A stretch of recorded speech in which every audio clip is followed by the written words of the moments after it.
नागरिक उठा रहा है। और यूपी के उजियाला योगी आदित्यनाथ ने सोनभद्र में अवामी जलसे से खिताब किया। इस मौके पर उन्होंने कहा कि 5 साल में हमने आपके लिए बहुत कुछ किया। 10 मार्च के बाद 2 करोड़ नौजवानों को टैबलेट तकसीम करने का भी दावा किया।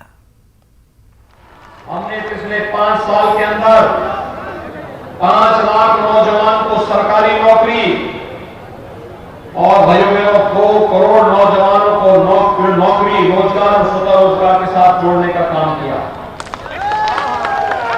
अगले 5 साल के अंदर हर परिवार के एक नौजवान को भाइयों बहनों नौकरी रोजगार अथवा स्वतः रोजगार के साथ जोड़ने का काम भी भारतीय जनता पार्टी की डबल इंजन सरकार करेगी। आज इसीलिए आपके पास आए हो भाइयों बहनों।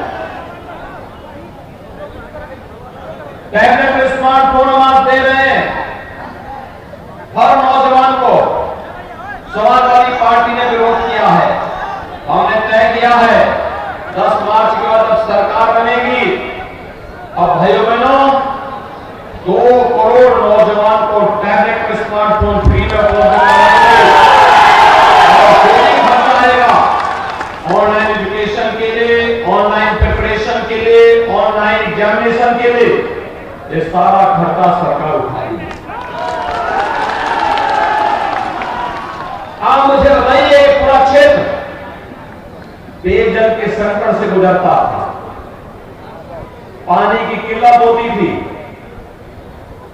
अप्रैल मई तक पहुंचते पहुंचते लोगों के सामने भारी संकट आता था। आज तो भाइयों बहनों भारतीय जनता पार्टी की डबल इंजन सरकार ने हर घर नल योजना के माध्यम से हर घर को शुद्ध पेयजल आरओ का पानी हर घर तक पहुंचाने की व्यवस्था बनाती है ना। और यही नहीं, स्वास्थ्य की सुविधा के लिए यहां के लोगों को भागना पड़ता था दूर लखनऊ दिल्ली। अब तो हमने मेडिकल कॉलेज आपके सोनभद्र में ही दे दिया है। सोनभद्र में मेडिकल कॉलेज बन रहा है। दूसरे क्षेत्र में हमने आईटीआई दिया है, तमाम अन्य संस्थाएं दी हैं।